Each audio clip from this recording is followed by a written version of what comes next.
You're listening to an Ono Media podcast. Okay, you guys, once again, I have to spill to you all about my love of June's Journey. It is the hidden object mystery game that is set in the 1920s. It is honestly the perfect game for both relaxation and suspense. It's like being a part of a murder mystery without, the real life danger. You actually get to solve puzzles, uncover secrets, and even restore a gorgeous mansion. Plus, the story just pulls you in. Every scene reveals more clues about June Parker's sister's murder. If you've been listening for a while or watching, you know that I love to play games on my phone at night, and honestly, June's Journey is one that I will play, and it's a perfect game to just lull me right into sleep. Payton isn't lying. She is completely obsessed with phone games. If you love a good whodunit, this is definitely for you. And you can download June's Journey for free by scanning the QR code on the screen or clicking the link in our description. June's Journey is available on iOS and Android mobile devices, as well as on PC. Trust us, this game is the perfect way to unwind while keeping your detective skills sharp. June's Journey sponsors this episode, so go check it out. You won't regret it.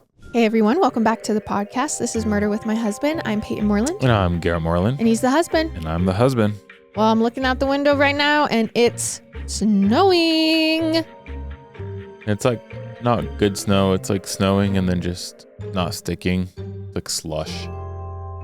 It's sloppy snow. Sucks. But hey everybody. Hope everyone it's Monday, so hope everyone has a good week. Hope everyone had a good weekend. You ever thought about the fact we were just like bumping in people's ears or speakers? That's weird. Like, I listen to podcasts, and then the other day I had this like weird experience where I was listening and I was like, wait, there's people where this is my voice. Yeah, it's kind of interesting. I don't know. I guess I don't really think about it. I just do. You know what I'm saying? Yeah. But it is kind of weird. It is weird. For anyone interested and who wants bonus episodes and ad-free content, you can check out our Patreon or Apple subscriptions or Spotify subscriptions and the link below wherever you're listening or watching. And I think we still have some ghosty sweaters left, at least as of now. Could be gone by the time this episode's out. You can check those out as well. You guys. Those are the announcements. Bonus episodes. You get extra Murder with My Husband episodes and ad free on all of our shows. It's true. That's double click right now. You're dumb if you don't. Double click right now. I'm just That's kidding. funny. You're not dumb. You're loved and so good and smart. Gary, you got your 10 seconds. I don't know if I can follow that. The crowds are saying, shut her up. Yeah. I got a Whoop. For those who don't know what a Whoop is, like an Apple Watch without a screen, but it just tracks all your health. And I like it a lot. It's not an ad. It's just, I got a Whoop and I like it because the Apple Watch is a little too heavy. Also, like, I don't check my messages on there. I don't check calls. I do everything on my phone. I always have my phone with me, so it's nice. The Whoop just does everything. I think it even does more than what the Apple Watch does. Puts it all on the app. And yeah. So anyways, I got a Whoop. I've been using it for pickleball and weightlifting. So I guess that's my fun fact of the day. For those who are curious, I am still eating healthy and weighing my food. It's depressing, but it's also happy at the same time. Hard to explain. I have a lot of energy. I feel good. But do I want to just go and eat a dozen donuts? Yes. Yes, I do. Did I want to order 3 pizzas last night? Yes. Yes, I did. I didn't, though. I blame the USA for having a lot of good food. That's all. I don't know. Nothing else other than that. That's what I got going. On that note, let's hop into today's episode. Our sources for this episode are the NewYorkPost.com, CBS News, ManhattanDA.org, ABC News, PsychSearch.net, CaseText.com, Medscape.com, ABC7NewYork.com, NBCNewYork.com, NewYorkTimes.com, TimesOfIsrael.com, Miami Herald, WTVR.com, LaJustia.com, and Syracuse.com. Okay. If you know me at all, actually me and Garrett, you know that we are big on mental wellness. I think it's important to journal, check in with yourself, give your mind a day off when you need it. And frankly, I think we are lucky to live in a world where mental health is finally getting taken a little more seriously. Just a few short decades ago, if you were to ask off of work for a mental health day, you probably would have been laughed out of the office or fired. But now people understand that mental well-being is just as, if not sometimes more important than your physical well-being, especially in cases where the mind affects the body. But when it comes to the nuances of mental health conditions, like really understanding how they all work and operate, we have a long way to go. That's where therapy and psychiatry come in.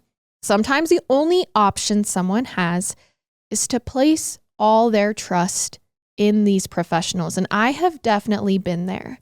Sometimes that is the only path towards a normal life, it seems. What you never expect is for a mental health professional to break that trust, to manipulate that bond for their own gain, especially when you're at your most vulnerable, and especially when they are also a member of your own family. Okay. Let's get into it. Let's take a trip to New York City. We're going to dial back the clock to 2012. Garrett is about to graduate high school. True. He's wearing what? He's wearing skinny jeans and Vans. What were you wearing? 2012. Your senior. I don't know if was I wearing skinny jeans 2012? No, I think I was wearing more like slim fit jeans 2012. I think the skinny phase was like 2007, 2008. What about shoes? Vans. Definitely had Vans, yeah. I was wearing eyeliner, dark black eyeliner all the way around my eyes, absolutely no makeup on my eyebrows, and Toms. Toms. So many people, You never got into Toms? So many people in my school were Toms, and I was like, you know what? I'm not wearing Toms. I was a Toms girl through and through. Guess what, though? Kind of happy about it because Toms fell off and Vans never did. Oh, see, I'm happy about it because I can be like, no, I was one of the Toms girls. Oh, I think I was just, not that I was anti-Tom. They also just, I don't know, conversation for another day. But, sorry, before we get back into it, they did donate a lot of shoes, so it was a good thing. So we're in New York City, 2012. It's there that we meet a 20-year-old man named Jacob Nolan. Now, Jake did not have an easy time up until this point in his life, though you might not have predicted that from his early years, because seemingly Jake grew up in a stable household, the third of 3 children to Debbie and Jim Nolan, who was a wealthy real estate investor. But it was clear from an early age, money and wealth aside, Jake was not like the other children. He was incredibly smart, gifted by some accounts, but if you asked his parents, he was an innovator, always looking to build or create something new. But by the time Jake turned 5, his parents noticed a few signs in him that became alarming. And while I don't know what Jake's symptoms were, I know he was diagnosed at that early of an age with attention deficit hyperactivity disorder, better known as ADHD. Now, let's just be clear, ADHD is a fairly common condition affecting about 11% of kids between the ages of 5 and 17. It can lead to lack of focus, make it hard to pay attention in school, control your impulses, as well as mood swings and hyperactivity. But it is one of the better understood disorders, so that means it's a bit easier to treat than other conditions, though not in everyone's case, like Jake Nolan's. As Jake got into his teenage years, his family noticed that his mood swings were getting more unpredictable. The highs were higher and the lows were a lot lower. For example, while in high school, Jake put that innovative side of himself to the test, and he actually created an iPhone app that was meant to be a study tool for his classmates. He even won a prestigious award for it. But that feeling of success only lasted for so long. A month later, Jake was having a hard time getting out of bed in the mornings, let alone packing his bags and heading off to school. It was at that point he was diagnosed with depression and anxiety. And while I don't know what Jake's treatment plan was, I do know that by age 17, he had made a suicide attempt. Jake was hospitalized after the event, but was then given a more severe diagnosis: bipolar disorder. Now, bipolar disorder can include drastic mood swings like elevated euphoria to severe depression, along with other symptoms like anxiety, irritability, even cognitive issues like memory loss or poor judgment. So by the time Jake actually entered his college years, his doctors have tried upward of 30 different medications to try and manage this. That's a lot. Though none of them really seem to help in the way he'd hoped. And honestly, this is like devastating. It is absolutely devastating. And things only got worse for Jake once he was alone. That's when he began self-medicating with things like drugs and alcohol, and making it to class became the least of Jake's problems. But that's when his parents had an idea. Maybe Jake should just go stay with his cousin Pamela in her New York City apartment for a bit. After all, if anyone could help Jake full-time, it was her, because she was a psychiatrist. They're like, get him out of his environment. Let's switch it up. Let's have him go stay with his cousin Pamela, who is a psychiatrist who knows more about this, and maybe she can help him turn things around. Okay. But I don't think that commonly bipolar disorder is as easy as like, let's just turn things around. But they're hoping that this can help. So Pamela Buckbinder was a bit older than Jake by about 23 years, but the two had seemingly been close for a lot of Jake's life. So close that he was practically the godfather to her 4-year-old son, Calder. So 43-year-old Pamela made an agreement with Jake and his parents. He could come stay with her, get daily therapy sessions while she helped monitor his medication, which this is like amazing. And in return, he could help around the house and kind of help her raise Calder. Now, Pamela wasn't married. In fact, she and her ex-boyfriend, Michael Wise, had Calder together. But since they had broken up about a year or so prior, they had been splitting custody of their son. So in a way, this situation was beneficial for both Jake and Pamela. The two could rely on one another, and it seemed to honestly be doing good for Jake, at least at first. He moved there, and Jake started holding himself to a higher standard now that Calder was looking up to him. He felt purpose in life, like he had to set a good example for him. Jake had always wanted to have his own family, but his mental health seemed to stand in the way of making that possible. But now, in a way, he had achieved those dreams by getting closer with Calder and Pamela. But over time, it became clear there was something wrong with the dynamic between Jake and his cousin Pamela. It seemed to start with a photo of Jake and Pamela in bed together with Calder one morning. So whether or not he posted this on social media, I'm not really sure, but I know that the image started to go around, and it definitely made Jake's parents like, why is he in bed with his 43-year-old cousin and her son? Like, this doesn't look like they're cousins hanging out with the child. This looks like a different type of picture. We've got to be in Alabama or something.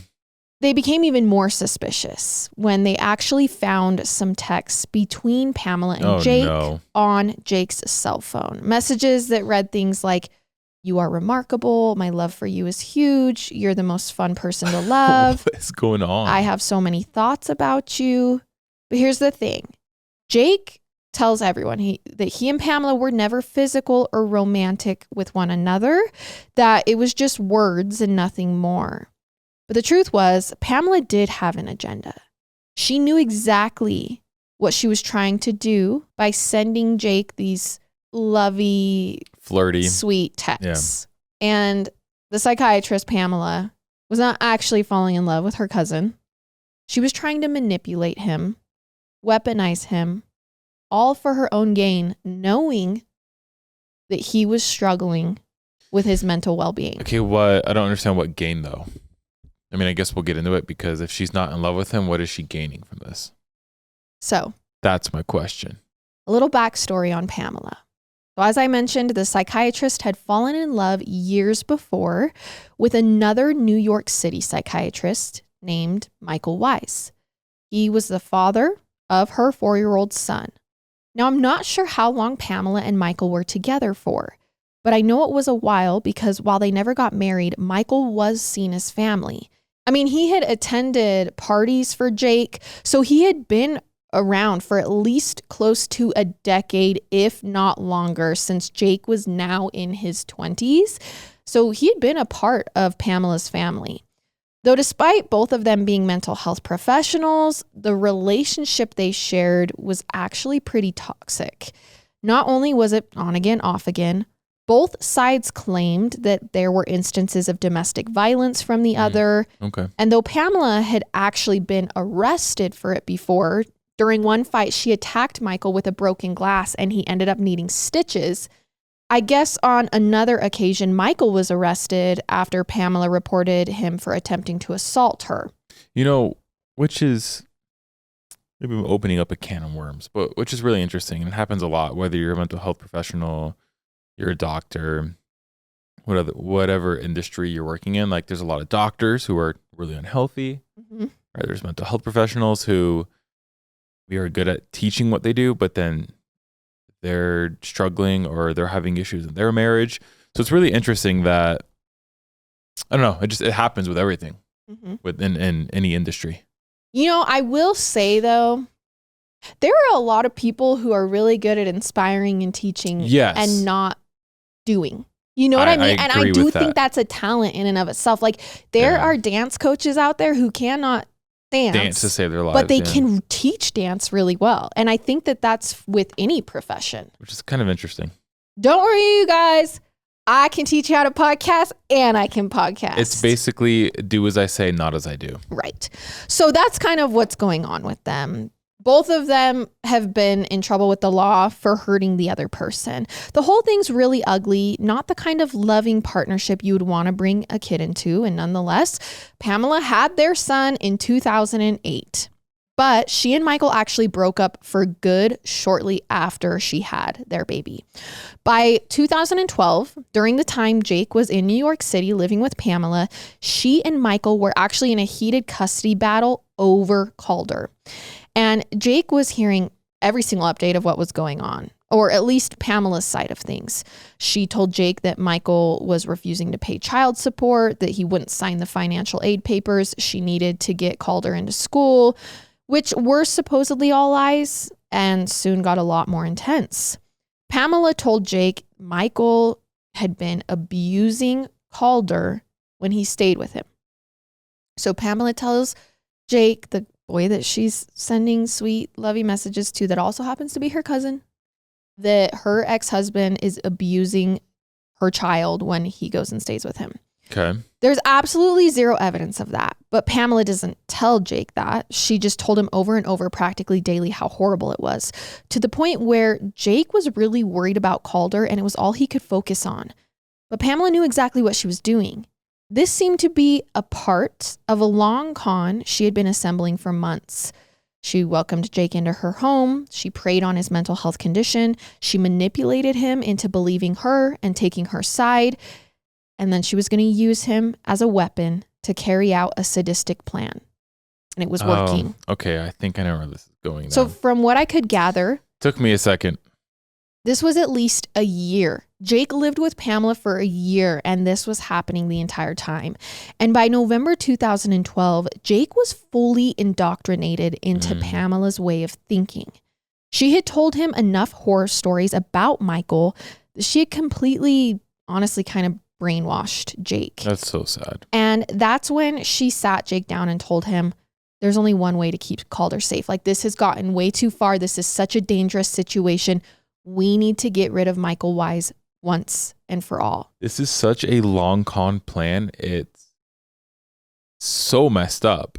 No, but also the fact that like she's sticking to this and she's like, I'm going to brainwash him into killing my ex-husband. Yeah. That's wild. Now, I'm just going to like quickly point out, Jake is a full-grown adult.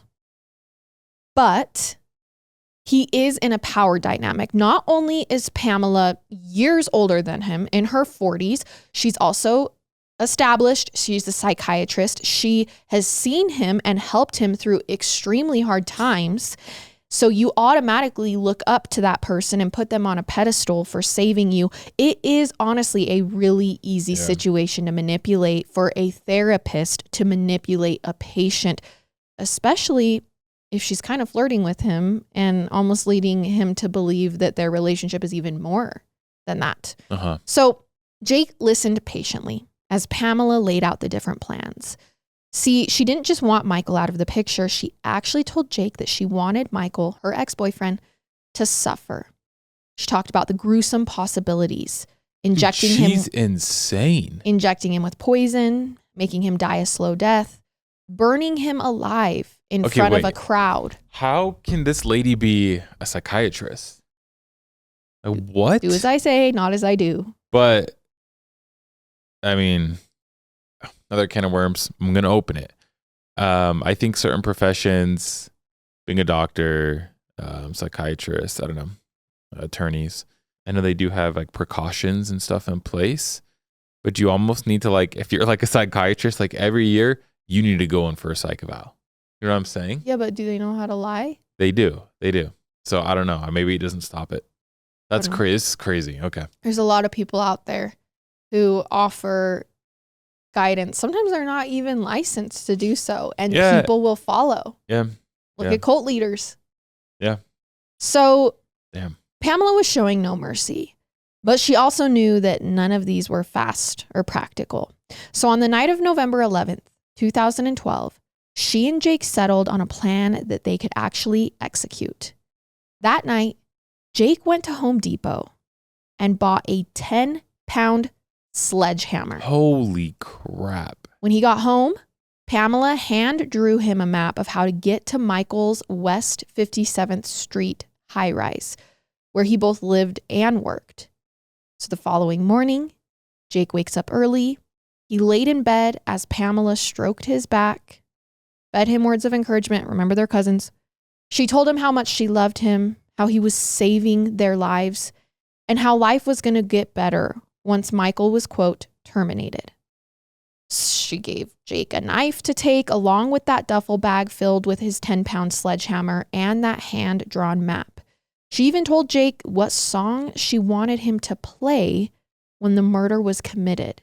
What is going on? Maxwell's Silver Hammer by the Beatles.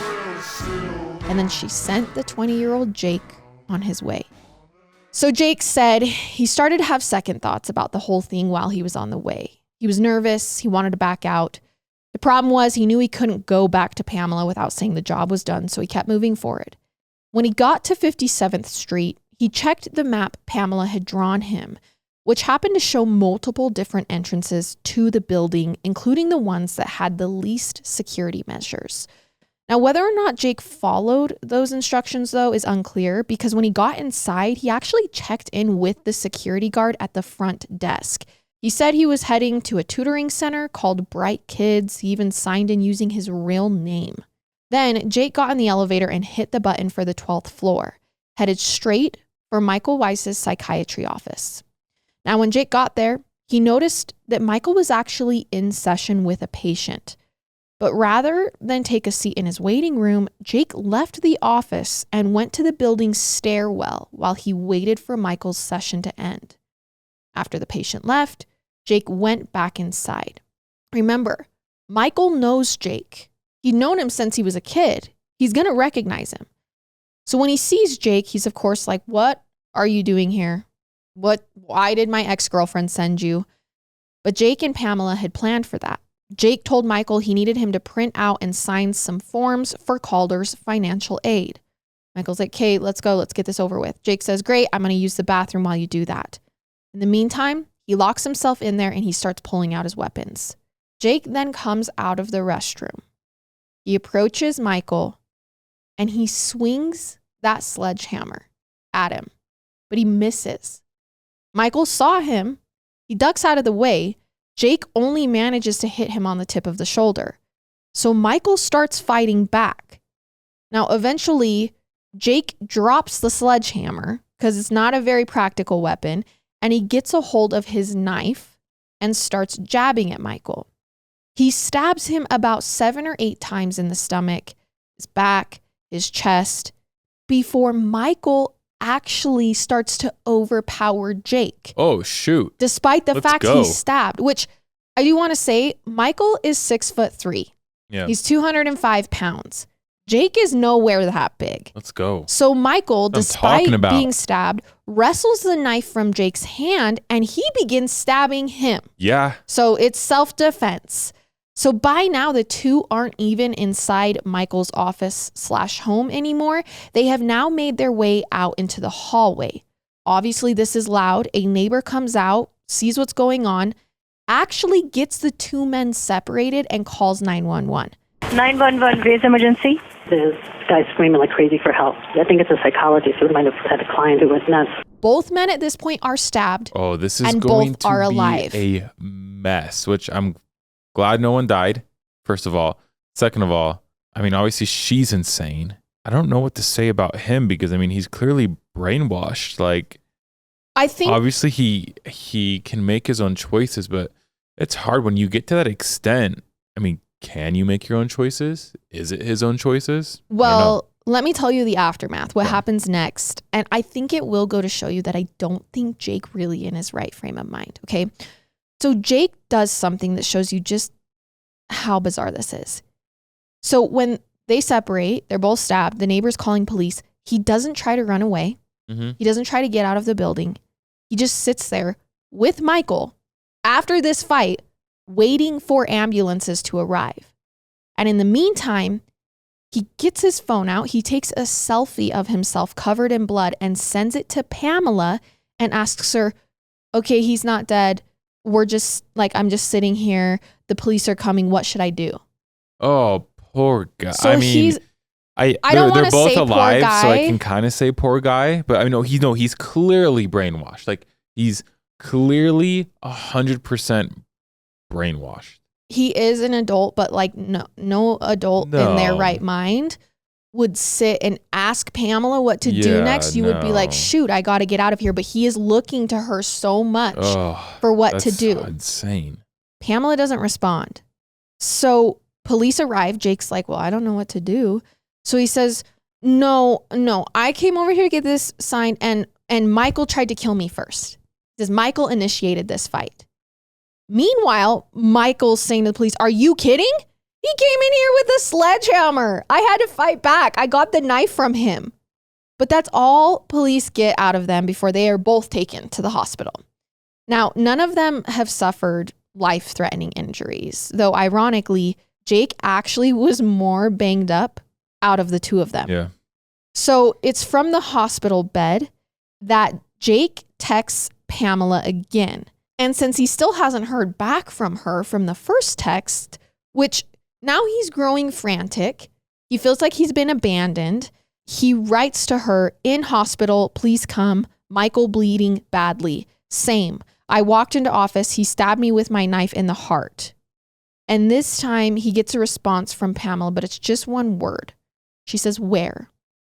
So Pamela does eventually go down to the hospital. Oh, wow. But she's told at that point that she's not allowed to see Jake. Because not only is Jake under arrest for attempted murder and handcuffed to his hospital bed, doctors are determining that he is definitely currently suffering from a mental break that was triggered during the attack, and he is now in a very manic state.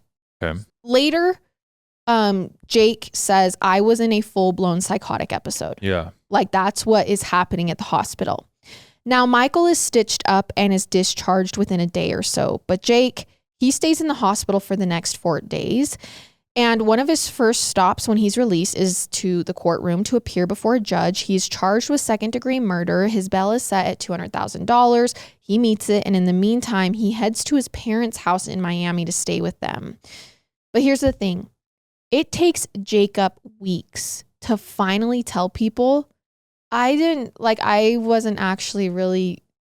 come up with the idea to kill Michael. Pamela told me.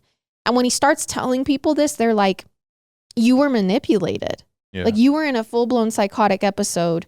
You were not in a good mental place. You were manipulated.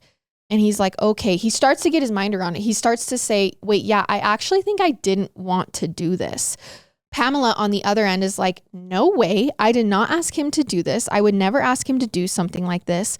Plus, there are no texts or emails or any evidence of conversations about it. So it's a bit hard to prove that Jake isn't lying.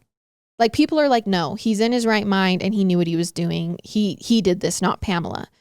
The only real piece of evidence at first tying her to the crime is the fact that there was that hand-drawn map from her. Also, like, I mean, there was lovey-dovey messages. Right. Which do spark a little bit of, that's your cousin and you're supposed to be giving him therapy. Right. Though when they confront Pamela with like, well, why'd you draw the map? She says she has reason. She's like, Calder's daycare is also inside that building. Jake was supposed to pick him up.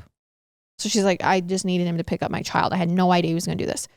But Michael, who Jake tried to kill, tells police, I think Jake's actually pretty innocent in this. And this was 100% Pamela who manipulated him into doing this. So he takes Jake's side. It wasn't just custody of Calder that Pamela and Michael were actually fighting over at the time. In fact, they had just recently reached a custody agreement in court, one that ironed out visitation rights, child support payments, and a life insurance policy. Turns out, part of the deal was for Michael to take out a $1.5 million life insurance policy for himself and that his son would be the beneficiary. But 3 days before the attack, Michael actually changed the paperwork to say in the case of his death, Pamela would be the trustee who would then manage the payout for Calder until he's 18. But she was going to steal all his money, all her own son's money, basically. So when police go to Jake and they're like, did you know about this? Like this whole agreement they had made? He's like, no, I had no idea there was a life insurance policy. So hearing this, the court actually grants Michael Wise full custody of Calder. And they tell Pamela, you are not allowed to make contact with Calder for the next 5 years. But here's what's odd. Even though the family court thinks Pamela is a danger to society, like they start to believe this story, the police don't. At least not yet. They don't charge her with any crime. She goes on living her life, albeit not with Calder. And meanwhile, Jake is bouncing from one treatment center to another, trying to contend with his drug and alcohol addictions as well as his mental health conditions. At one point while awaiting trial, he makes another suicide attempt. And this time, his parents don't think he'll survive. He actually is in a coma for several days, but he pulls out of it. And 3.5 years after the attack, in March of 2016, he finally makes it to the courtroom. So while the prosecution paints Jacob Nolan as this sort of spoiled rich kid who didn't deserve the jury's sympathy, the defense took another approach. They went with an insanity defense, or rather diminished capacity. This is a huge risk for Jake's defense team, and here's why. Insanity defenses are used today in less than 1% of felonies, and only 25% of those cases are usually successful for the defendant. But here's what an insanity defense means. Basically, it states that the person who committed the crime completely lacked the capacity to understand the consequences of their actions. This is hard to prove. Now, the jury does get to hear about all the ways Pamela had manipulated Jacob leading up to the murder. In fact, at one point, the defense even calls an expert to the stand who compares Pamela to a cult leader. He says, sure, it might have been a small cult, only the two of them, but the principles are the same. It's shaping someone's thought process to meet the leader's ideas. The jury also gets to hear all about Jacob's history with mental illness, his bipolar diagnosis, but the prosecution claps back saying bipolar disorder does not keep someone from understanding the severity of their actions, nor does it make someone lose complete control over their faculties, which, yes, is true. But when you add in manipulation, brainwashing, especially by someone who this person holds to high esteem, that could change. People who are deemed perfectly mentally well fall for cult leaders. You know what I mean? Yeah. So the prosecution actually gets some backing on this. They play a tape for the jury. It's a conversation between a different psychiatrist and Jacob in the months leading up to the trial. During one clip, Jake was asked about the zip ties that were in the duffel bag, and he explained that Pamela wanted him to tie up Michael and torture him before he actually killed him. He goes on to say, though, that he wasn't willing to torture Michael. He was just willing to kill him for Pamela. That statement right there was enough to completely discount the insanity defense. The prosecution says, no, look, like he knew well enough to know, well, I don't want to torture him, but I'll kill him. Here was Jake years later. I kind of disagree with that, but okay. Admitting he was aware of the decision. that he was willing to draw a line at some point. Torture, no, but murder, yes. The final nail in Jake's coffin, though, was that he told the psychiatrist in a later clip that he and Pamela were coming up with a plan, considering different ways to kill Michael, right? And Jacob was participating in that brainstorm. When asked outright in those clips if he had helped plan the attack, he said, in a way, yeah, I did. So while Jake himself never took the stand in his trial, it was still his own words that were being said. But you know who else didn't take the stand? Pamela. In fact, she was never even subpoenaed to testify. According to Jake's lawyers, that's because no one could find her to order her to court. So she just took off somewhere. Still, the jury believed they had all they needed by the end of the 2-week trial.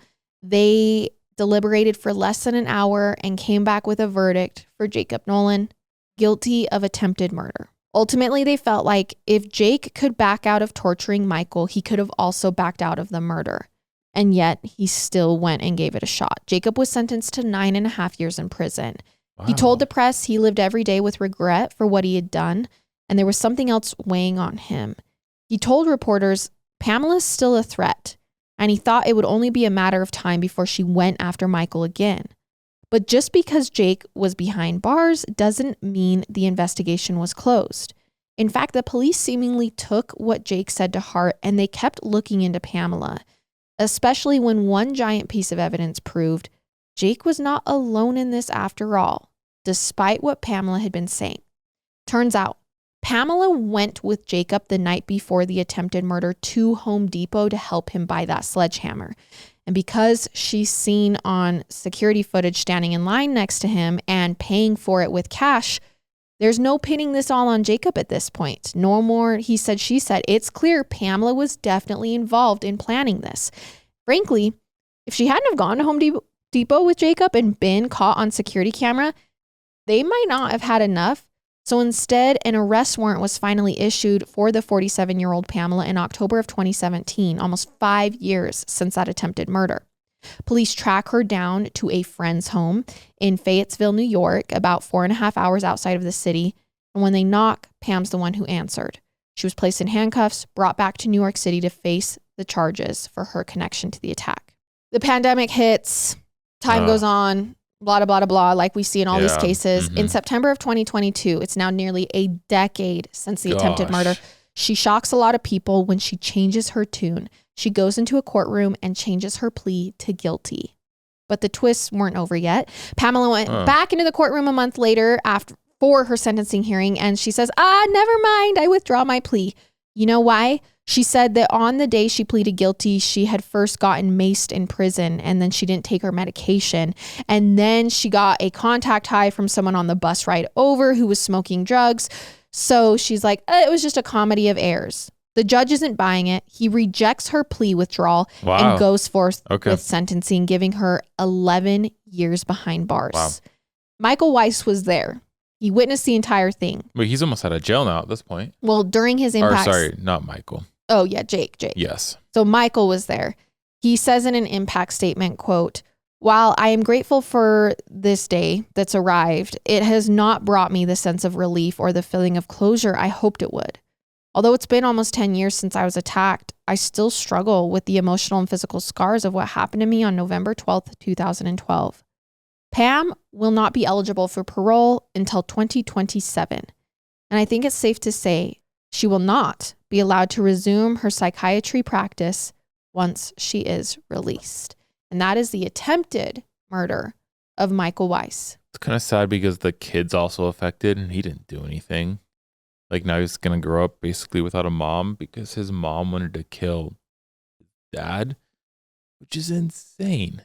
It's a huge, gigantic mess. And again, we often are talking about mental health in these cases, but this was one case where a lot of people believe that if mental health had not been a component, there actually would have not been any attempted murder. That's crazy. I guess we'll really never know for sure, though. All right, you guys, that is our case for this week, and we will see you next time with another one. I love it. And I hate it. Goodbye.